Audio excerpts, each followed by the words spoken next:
What up, YouTube? I gotta make another vid. Honestly, this is gonna be eerily similar to my other vid I talked about where I talk about the second round took a turn. But I just want to talk about the 2025 playoffs as a whole because, oh my gosh, bro, the crazy finishes that we have and the most unlikely of comebacks that we had, bro. Because the amount of stuff I've witnessed throughout the first, like, damn near 3 weeks to a month of playoff basketball is insane. Because I've seen some insane fumbles, like three or four insane fumbles. I don't know if I could go through this chronologically, but the first one that I clearly remember is the Nuggets Clippers game, game four, where the Nuggets were up big after the fourth quarter, and we shortened our rotation. Joker played damn near the whole fourth quarter, and despite that, we had a 22-point lead, and then the Clippers make a furious comeback, and they actually take the lead on us, and they have a 1 point lead, but we were able to recover and take a 1 point lead once again, or we tie the game, they miss, Kawhi misses the shot, and then Joker does the soundboard shuffle, and then they get a tip back, and then the most insane finish ever you will ever see. Jokic goes for another soundboard shuffle for three, which missed horrendously, and it was an air ball. But luckily for us, AG cleanup duty gets the dunk with of the closest of margins with like point 0.1, like a tenth of a second left. I don't know, a lot of people will still debate about it, but he got that shit off, and man, oh man, the Nuggets were able to tie the series and avoid being down 3-1 and eventually win game seven. Now we move forward to game five of like Bucks Pacers. The Pacers eventually closed out the Bucks in this game, but the Bucks were up 20 in this game as well, and then the Pacers recovered and they were able to make it a close game, and they were able to come back and tie the game and send the game into overtime. And then Gary Trent Jr. Was going nuclear on them, and he hit like an insane amount of threes. I think he had 24 points between the overtime and fourth quarter, but unfortunately, with 40 seconds left, the Pacers were able to mount a comeback and go on an 8-0 run to win 119 or 118 in overtime because they have the best inbound defense in basketball, man. They had the Bucks in hell, and the Bucks had multiple turnovers late, missed obviously AJ Green missed the free throw, and then Hallie got the and one. Andrew Nemhard hit a crazy three, and then after the turnover from Gary Trent Jr., excuse me, Hallie got switched on to Giannis, and similar to in regulation, kind of cooked them and got the layup and for the win essentially.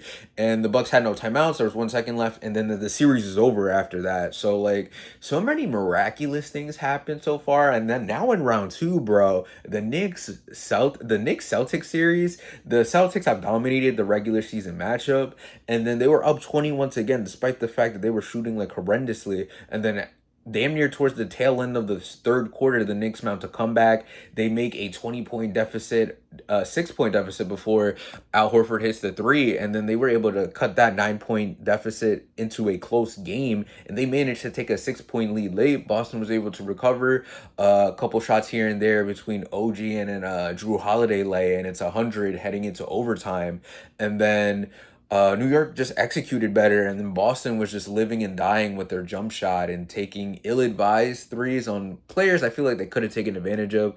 If you know, you know.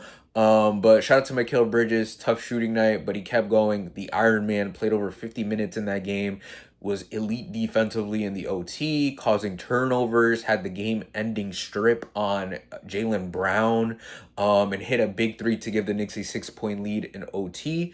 That was one game, and then the other night, that same night, we had Nuggets Thunder, and the Nuggets are coming off a brutal 7-game series with the Los Angeles Clippers, like I mentioned, and they only get one day in between, and then boom, they have to fly to Oklahoma City against the winningest team in the NBA, who damn near had 70 wins in the regular season and was off for a week and a half, and then they were down double digits for the majority of that game too, and I think the lead ballooned to as much as like 15, 16, maybe even 17 at one point, I want to say, somewhere around there. And then the Nuggets would come back, and it was in limbo between 5 to like 12 for the majority of the game, or like 5 to 10 for the majority of the game. And then when they were down 11 with like four something left, they were down 11 with like 4.5 minutes to go. And then the Nuggets proceed to go on a, let me see if my math correct, an 18-6 run to secure the victory. And it was insane. Nikola Jokic, 18 points in the fourth quarter. He had some turnovers, wasn't his greatest shooting night. It was looking very eerily similar to his performances in the Clipper series. But in this series, I've made it a note that, hey man, Chat and Ivica Zubac, no, Chat and Isaiah Hartenstein are not Ivica Zubac, bro.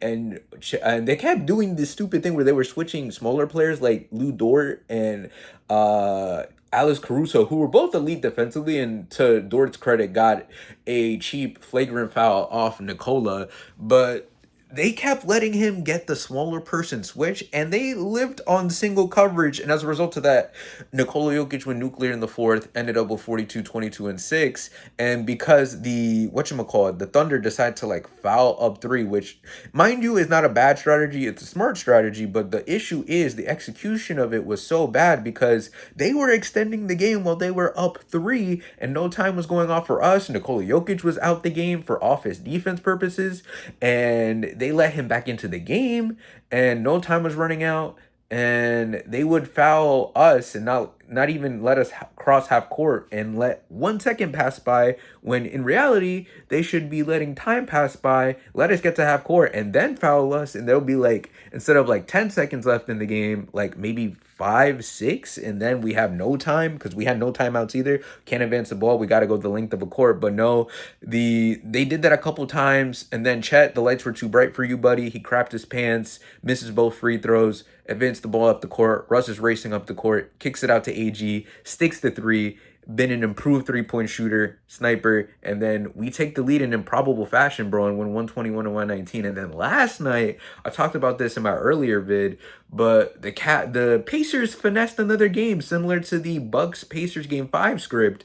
This time they came back down like 6 or 7 with like a minute left, so not as impressive, but like still the Cavs basically had this game in the bag, and they could not inbound the basketball. Couple turnovers, inbounding the ball, and can't cross half court.